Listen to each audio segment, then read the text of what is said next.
All right, everybody, we're going to talk about an exciting thing today called Inrush Current. This was inspired by some of my DIT friends. I've mentioned it a couple of times, and there was a discussion on Facebook, so I thought I'd kind of cover a little bit about what Inrush is and how it can affect you. And we'll actually do a little experiment here on the bench so you can see what the impact is of Inrush Current. Let's take a look. So on the topic of inrush current, obviously we're going to be talking about current that is rushing in. That makes sense. But what we're going to see is how the inrush current disturbs the voltage of the entire system. And that's important because something like this, a monitor in this case, may be expecting somewhere between 11 and 17 volts. If you go higher than that, it can be damaged or just simply shut down. If you go below that, it's going to shut down. So we're going to pick a power source that's somewhere in that range. In this case, our example is 15 volts. The monitor is going to be totally happy. But if something happens between the battery and the monitor that makes the voltage either go lower or higher, then we have a problem. And this is why we're talking about inrush current.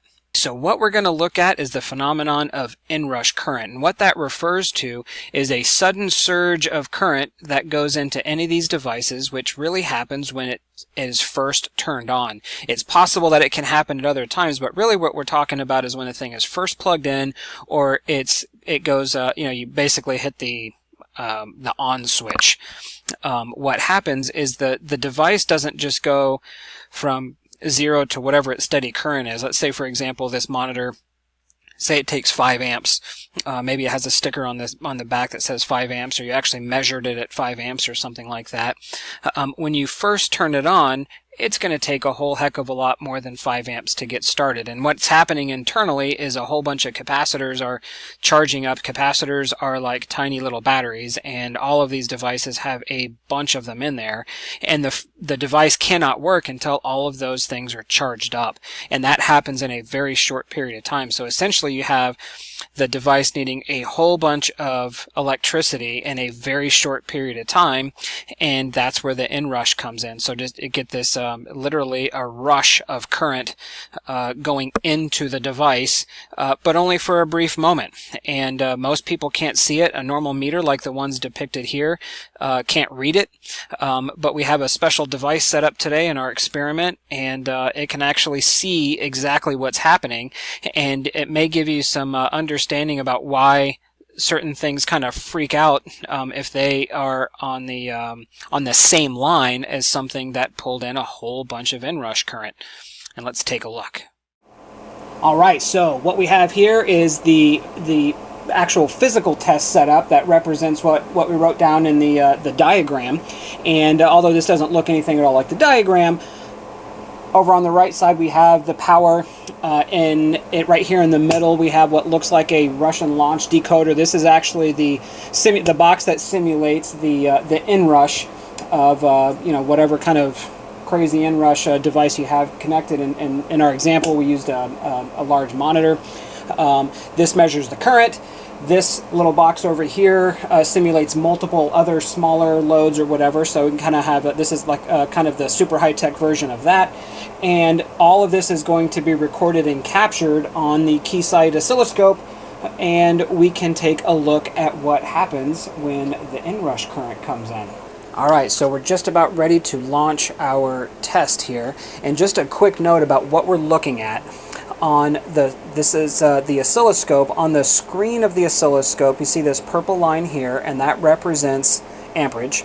The yellow line represents voltage, and these can be arbitrarily moved up and down, so that the position that they're sitting right now represents 0 amps and 0 volts. As the amperage or the voltage goes up, so will the line. So when we turn on our power supply, that adds the voltage to the system.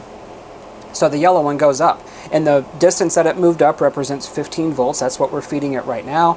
And the purple one stayed exactly where it was because we have not attached a load to it. And we're just about to do that. We're going to activate the Russian launch decoder. It's the code name for the Inrush box that I built. And we are going to capture the instant that that the inrush happens, and that way we can look at what happens to the voltage in relationship to the current that goes in there. And just a little spoiler alert, the current is going to go way up, and the resistance in all of the wires and all of the connectors will apply, and the higher the current, the lower the voltage. So I'm going to set that thing up to capture the moment, and ready, 3, 2, 1, boom. Look at that. So the current went from 0 to hyperspace in a very, very short period of time. All that squiggly mess that you see over here on the left, it all happens in just a few milliseconds. Looks like 1, 2, 3, 4 milliseconds, and this all starts to settle down. So it's really not very much time to a person, but to electronics, 4 milliseconds is an enormous amount of time. And as soon as that current starts going completely crazy, and if you notice, it's not a continuous curve, it's just an absolute messy noise of current until this thing settles out. And the result is that the voltage on the entire system, and keep in mind this yellow voltage is sampled at where the next thing in line would be plugged in. And if we look over here at the statistics, hopefully you can see that. If not, I'll try to zoom in. The maximum current got up to 76.4 amps, which is absolutely enormous, an enormous amount of amperage. And when it went up to 76.4 amps, the voltage of the system went down to 5.6 volts during that time. So this is not a small thing, and this box is not completely outrageous. The way I've got this box set up right now is actually not as far as it can go, but it's similar and almost exactly the same as what I saw on some 17-inch Panasonic monitors, and I'm sure others are very similar. So we see a huge problem here on the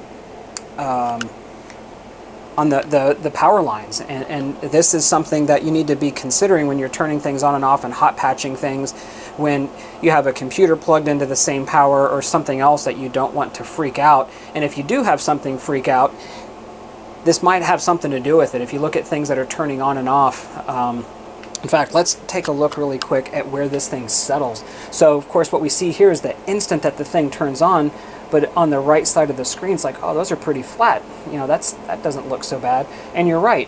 Once the system is up and running, this is what we see. We see this steady state of current right here, which is about 7 amps, it says. Actually, no, 5.8 amps, sorry. And the steady yellow line, as long as the purple one is steady, the yellow one is going to be steady. And as long as the yellow one is steady, the purple one will be steady, and all will be fine. But if you have a device on the line that disturbs either one of those, and the current one is usually the one to get disturbed, the things start falling apart fairly quickly. And now you can see it visually. It's very exciting. Okay, for this we're doing a slight change on the exact same experiment. We're looking at the same inrush current and how it disturbs the voltage on the rest of the system. But all is not entirely lost. This is one of the things that I set up the scatter box to deal with, which is interesting, because we can deal with pretty serious voltage problems on the power system. So we'll do the same inrush right now, and we see that very similar spiking in the purple. That's the current, and that one on this particular one, which went up to 68 amps, which is a little bit lower than it was before even. The yellow voltage, that's the system voltage. That one gets down to 5.7 volts. The green one is the new addition. This is what's monitoring the scatter box, which is actually powered by this exact same voltage, but what comes out of the scatter box only gets down to 11.1 volts at the absolute minimum, but you can see it's generally pretty steady state. That minimum of 11.1 is happening, you know, for less than a microsecond, for a short enough period of time that we can just ignore it. So it actually can be filtered, and there we can see the giant mess going in, and actually a very clean output coming out. The green is the output of the scatter box. It's not so bad.